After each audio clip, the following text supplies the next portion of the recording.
ஹாய்ங்க. ஒரு Sunday vlog தான் பார்க்க போகிறோம். சண்டேனாலே என்னங்க நான்வெஜ்ஜாக தான் இருக்கும். வீடியோ கடைசி வரைக்கும் பாருங்கள். என்னோடய ஸ்டைலில் ஒரு சிக்கன் குழம்பு ட்ரை பண்ணியிருக்கேன். எங்கள் வீட்டில் எப்பயுமே சண்டே பார்த்திங்கன்னா மார்னிங் டிஃபனாக தான் இருக்கும். இன்றைக்கி மார்னிங் கம்மங்கூழ் தான் பண்ணியிருந்தேன். மதியம் மட்டும்தான் நான்வெஜ்க்கு போவோம் நாங்கள். உங்களுக்கும் கம்மங்கூழ் ரெசிபி வேணும்னா கீழே டிஸ்கிரிப்ஷனில் லிங்க் கொடுக்குறேன், செக் பண்ணி பார்த்துக்கோங்க. ரொம்ப நாள் ஆச்சுங்க ஃபிஷ் ஃப்ரைலாம் சாப்பிட்டுட்டு. இப்போ பார்த்தாலும் சிக்கன் மட்டன் அந்த மாதிரியே போயிட்டு இருந்துச்சு. இந்த வீக் கம்பல்சரி எனக்கு ஃபிஷ் வேணும்னு நான் தான் கேட்டிருந்தேன், அதனால் எடுத்துகிட்டும் வந்துட்டார். எப்பயுமே ஃபிஷ்ஷுக்கு மசாலா தடவி ஃப்ரிட்ஜுக்குள்ளெல்லாம் நாங்கள் வைக்க மாட்டோங்க, வெளியே வெயிலில் தான் வைப்போம். இன்றைக்கி காக்காங்க நிறையா பக்கத்தில் கத்திகிட்டே இருந்துச்சு. வச்சோம்னா நம்மளுக்கு எதுவும் கிடைக்காதுன்னு சொல்லிட்டு தான் ஃப்ரிட்ஜில் வச்சாச்சு. நான்வெஜ் பொறுத்த மட்டும் ஒவ்வொருத்தவங்க ஒவ்வொரு ஸ்டைலில் செய்வாங்க. எங்கள் அத்தை ஒரு மாதிரி சிக்கன் குழம்பு வைப்பாங்க, அது டேஸ்ட்டாக இருக்கும். நீங்கள் எந்த ஸ்டைலில் ஃபிஷ் ஃப்ரை ட்ரை பண்ணுவீங்கன்னு எனக்கு கமெண்ட் பண்ணுங்கள், நானும் ட்ரை பண்ணி பார்க்குறேன். மேரேஜ்க்கு முன்னாடியெல்லாம் கிச்சன் சைடு அதிகமாக போனதே இல்லைங்க. இப்போல்லாம் பார்த்தீங்கன்னா ஃபுல் நான்வெஜ் மீல்ஸ் நம்ம தான் செய்கிற மாதிரி ஆயிடுச்சு. எனக்குன்னு ஒரு ஸ்டைல் வச்சுருக்கேன் சிக்கன் குழம்புக்கு. இந்த மாதிரி வச்சா என் ஹஸ்பண்ட்க்கு ரொம்பவே பிடிக்கும். இந்த மாதிரி ட்ரை பண்ண சொல்லிகிட்டே இருப்பாருங்க.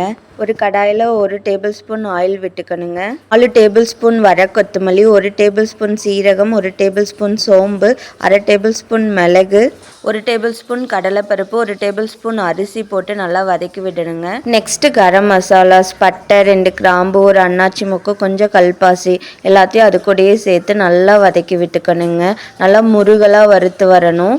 பச்சை வாசனை போகிற அளவுக்கு நல்லா வதக்கி விட்டுட்டே இருக்கணுங்க. லோ அண்ட் ஹை ஃப்ளேமில் வச்சு வணக்கணுங்க, கருக மட்டும் விட்டுறக்கூடாது. நல்லா வறுத்து விட்டதுக்கப்புறம் சூடை ஆற வச்சிடணுங்க. ஆற வச்சுட்டு ஒரு மிக்சி ஜாரில் மாற்றி ஒரு பவுடர் கன்சிஸ்டன்சிக்கு ரெடி பண்ணிக்கணும். தண்ணி எதுவும் சேர்த்தாமல் அரைச்சி எடுத்துக்கணுங்க. இந்த குழம்புக்கு நெக்ஸ்ட்டு மெயின் பொருளே பார்த்திங்கன்னா தேங்காய் தாங்க. தேங்காய் ஒன்று எடுத்து அரை தேங்காவை நல்லா சொரவி எடுத்துக்கணும். தேங்காவை பொறுத்த வரைக்கும் துருவி எடுத்து சேர்த்துறப்போ ஒரு டேஸ்ட்டில் இருக்கும். நல்லா பல்லாக எடுத்து சேர்த்துறப்போ குழம்பு ஒரு டேஸ்ட்டாக இருக்கும். இதை நோட் பண்ணியிருக்கீங்களாங்கிறத கீழே எனக்கு கமெண்ட் பண்ணுங்கள். கொஞ்சமாக ஆயில் விட்டு நம்ம சொரவி எடுத்துருக்கிற தேங்காவை நல்லா வறுத்து எடுத்துக்கணுங்க. கருக மட்டும் விட்டுறாமல் நல்லா மொறுன்னு வறுத்து எடுத்துக்கணுங்க. அப்போ தான் குழம்பு ஒரு டேஸ்ட்டில் இருக்கும். ஒரு சைடில் நான் அந்த கரம் மசாலா பவுடரை அரைச்சிட்டு வந்துட்டேன். நெக்ஸ்ட்டு குழம்புக்கான மெயின் பார்ட்டுக்கு வந்தாச்சுங்க. கொஞ்சமாக கடாயில் ஆயில் விட்டு நிறையா சின்ன வெங்காயம் போட்டுக்கணும். நல்லா சின்ன வெங்காயத்தை எண்ணெயிலே வதக்கி எடுத்துக்கணுங்க. எந்த அளவுக்கு நம்ம சின்ன வெங்காயம் சேர்த்துறோமோ குழம்புக்கு அந்த அளவுக்கு டேஸ்ட்டும் கொடுக்குங்க. ஒரு கையளவு பூண்டு, இஞ்சி, ஒரு கொத்து கருவேப்பிலை, 2 வரமிளகா, ஒரு தக்காளி போட்டு நல்லா வதக்கி எடுத்துக்கணுங்க. சின்ன வெங்காயம் நல்லா லைட் ப்ரௌன் கலரில் வதங்குங்க. அந்த ஸ்டேஜில் 1/2 டேபிள் ஸ்பூன் மஞ்சத்தூள் சேர்த்திக்கணும். ஒரு 2 டேபிள் ஸ்பூன் வீட்லேயே அரைச்ச குழம்பு மிளகா பொடி சேர்த்திக்கிறேங்க. எல்லாத்தையும் சேர்த்து நல்லா வதக்கி எடுத்துக்கணும்.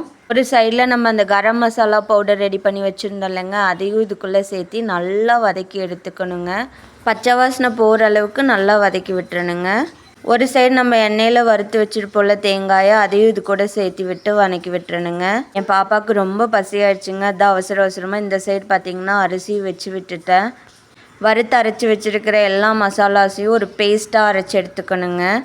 தேவையான அளவு உப்பையும் சேர்த்து நல்லா தண்ணி விட்டு அரைச்சி எடுத்துக்கணும். தாளிப்பொண்ணு கொடுக்கறதுக்காக வெங்காயத்தை கட் பண்ணிகிட்ருக்குறேங்க. ஒரு கடாயில் கொஞ்சமாக ஆயில் விட்டு 1/2 டேபிள் ஸ்பூன் சோம்பு, இப்போ நம்ம அரிஞ்சு வச்சுருக்கிற வெங்காயம், ஒரு கொத்து கருவேப்பிலையும் போட்டு நல்லா வதக்கி விட்டுறணும்.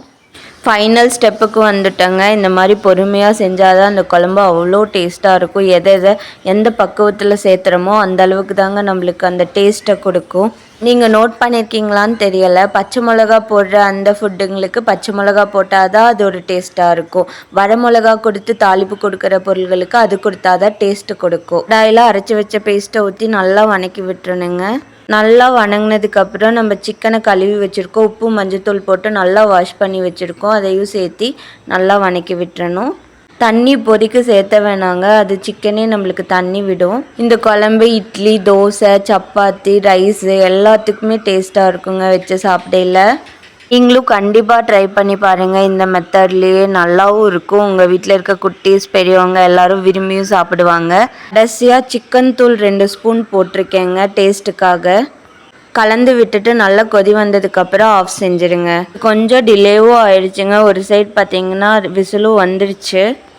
ஃபிஷ் ஃப்ரைக்கு எந்த மசாலாவும் ஆட் பண்ணலைங்க. கடையில் வாங்கி வச்சுருந்த அந்த சக்தி ஃபிஷ் ஃப்ரை மசாலா தான் போட்டிருக்கேன். நான் வீட்டில் எந்த மசாலாவும் ரெடி பண்ணல. மசாலா தடவி 1 hour கழித்து பொரிக்கவும் ஸ்டார்ட் பண்ணியாச்சு. எவ்ரி சண்டே எங்கள் வீட்டில் இப்படி தாங்க மெனூஸ் போயிட்டு இருக்கும். உங்கள் வீட்டில் எப்படியெல்லாம் ட்ரை பண்ணுவீங்கன்னு எனக்கும் கமெண்ட் பண்ணுங்கள். நான் வச்சுருக்க இந்த குழம்ப கண்டிப்பாக ட்ரை பண்ணி பாருங்கள். ட்ரை பண்ணி பார்த்துட்டு எப்படி வந்திருக்குங்கிறத கீழே கமெண்ட்டும் பண்ணுங்கள். இந்த சேனலில் daily vlogs plus healthy recipes எல்லாமே ஷேர் பண்ணிகிட்டு இருக்கேன். உங்களுக்கு பிடிக்கும்னு நினைக்கிறேன். நிறையா பேர் வீடியோ சப்ஸ்கிரைப் பண்ண மாட்டேறீங்க. பார்த்துட்டு நீங்கள் பண்ணுற ஒவ்வொரு சப்ஸ்கிரிப்ஷனும் நான் நெக்ஸ்ட்டு நிறையா வீடியோஸ் அப்லோட் பண்ணுறதுக்கு ரொம்ப யூஸ்ஃபுல்லாக இருக்குங்க. தேங்க்யூ.